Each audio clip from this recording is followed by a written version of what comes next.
with comedian David Boyle, and I'm practicing me voices.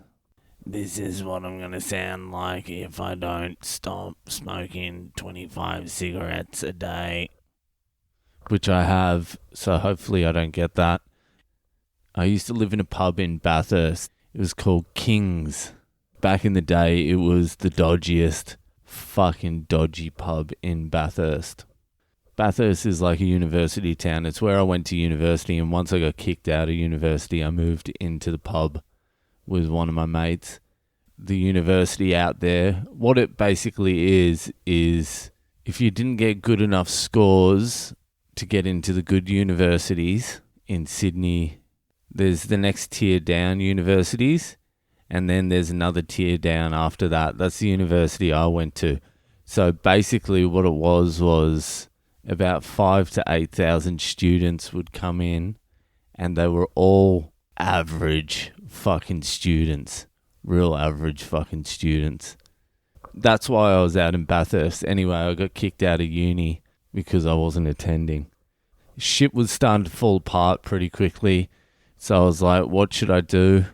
I'll move into a pub. It was an old style pub. It's renovated now. It's a piece of shit now. But it used to be like a dive fucking dodgy bar. So it was an old style pub, and it had a 2-bedroom apartment attached.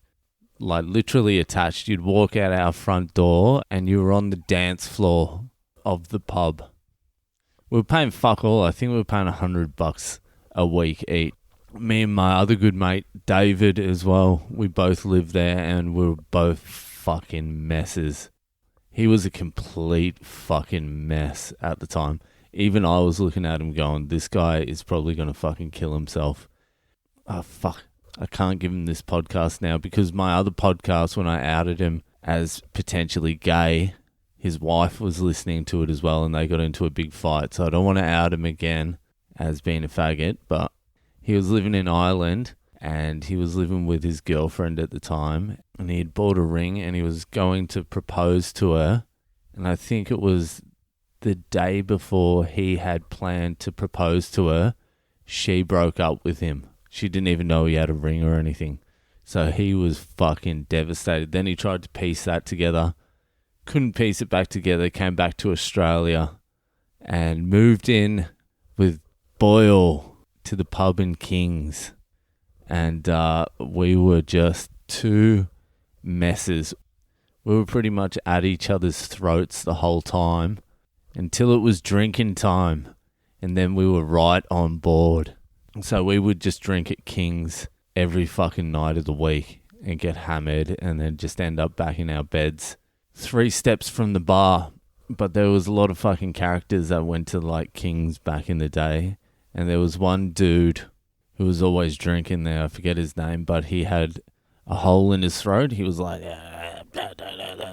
but he didn't have the cover or anything for it. He just had a fucking open hole in his throat. We would drink there all the time, and he would always be there. And then one of the days we got talking.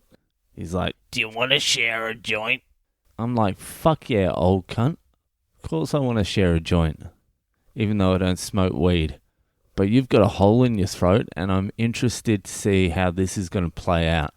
We go out into the beer garden. He has the joint pre-rolled. I'm like, all right, let's see how this goes.